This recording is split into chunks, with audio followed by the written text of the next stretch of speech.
aimer votre pays. Quand il y a un changement, il faut le saluer. On n'a jamais vu ça dans ce pays. Et je suis son partenaire, monsieur, tout en étant son directeur de cabinet. Nous avons signé l'accord de Nairobi avec le président. Je suis aussi partenaire de Joseph Kabila. Certains estiment que vous outrepassez aussi vos droits, vos prérogatives. Non, ce sont peut-être mes prédécesseurs qui ne connaissaient pas leurs droits. Kabila n'est qu'un exécutant. Un directeur de cabinet ne peut pas décider à la place du président.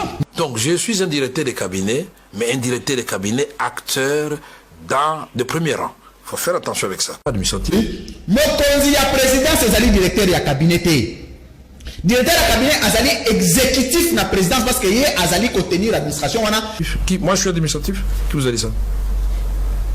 L'Alliance n'est pas au-dessus de la Constitution, M. Kamere. Tout comme la coalition. Vous parlez de vous, de votre rang, de l'Alliance. Laissez-moi terminer. Mais est-ce que la coalition est au-dessus de la Constitution? La coalition est-elle au-dessus de la Constitution? Et je pose la question.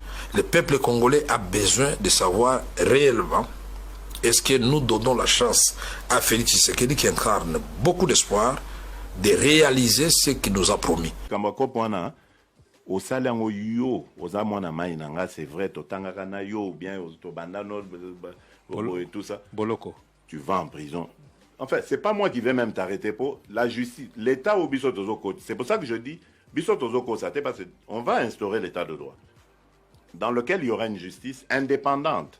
Donc ça veut dire que même Ngayo Nazolobo, ceux qui n'a déconné, cette justice en prend. Encourager les gens qui viennent avec des réformes pour aller de l'avant. Et la réforme qui va suivre, ça sera la justice. J'espère qu'on aura... Le Félix Tshisekedi, président de la République démocratique du Congo, lui est partisan de la vérité. Et cette année 2020, c'est l'année de l'action. Quelles sont les actions présidentielles qui seront menées pour lutter contre la corruption? La réforme de la justice, il faut la mise en place des magistrats, puisque ça relève exclusivement du président de la République, mais ne doit pas prendre n'importe quel magistrat, puisqu'il ne faut pas déplacer Saint-Pierre pour Saint-Paul, mais il doit le faire rapidement, donner des signaux clairs que ces magistrats-là nommés vont recevoir des assignations claires, et c'est lui qui va contrevenir aux instructions du président de la République. Sera frappé sérieusement par le Conseil supérieur de la magistrature. FCC cache opposition, société civile. Nous sommes tous les hommes, les femmes et les enfants de ce pays. Nous avons un grand pays, 2 345 000 km². Un pays qui a la deuxième forêt du monde. Un pays qui a 54% de toutes les eaux d'Afrique.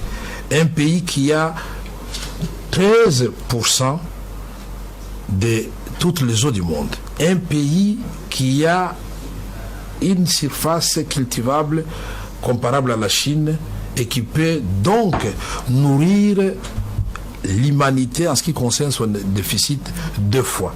Un pays qui a Inga, et plus Inga, vous êtes à plus de 100 000 mégawatts, qui peut éclairer l'Afrique, l'Afrique, une partie de l'Asie d'ici de ouest, une partie de l'Europe méditerranéenne.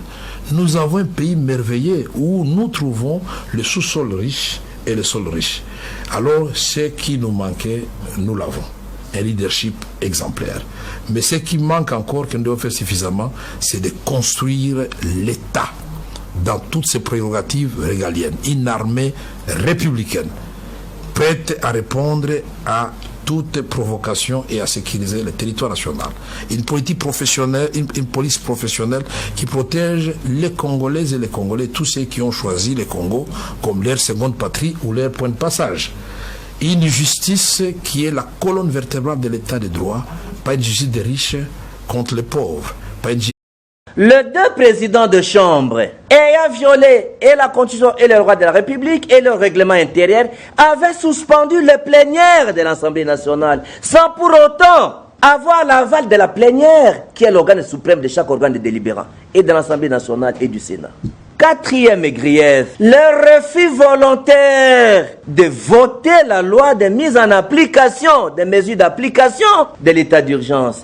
Parce que pour la Constitution, ils devaient se réunir directement, chaque chambre à sa manière et à son temps. Mais ils ont délibérément refusé. Parce qu'il y a eu violation de la Constitution, parce qu'il y a eu commission des infractions, et que nous sommes en état d'urgence, ils connaissent qu'on ne peut pas convoquer un congrès en état d'urgence. Cette méconnaissance de la loi commande à ce que, de toute urgence, que le procureur général de la République, le procureur général, que la Cour de cassation, puisse de toute urgence, en procédure de flagrance, arrêter l'honorable Tambwe Mwamba et Janine Bambunda pour les juger à flagrance. Il arrivait que le procureur général de la Cour de cassation ne les arrête pas en flagrance, mais il y a deuxième solution, que les deux plénières de deux chambres puissent les destituer, de sorte que ils soient remplacés. S'il y a complicité encore que cela n'est pas fait, après l'état d'urgence, que le président de la République puisse dissoudre l'Assemblée nationale. Parce que la preuve de la crise persistante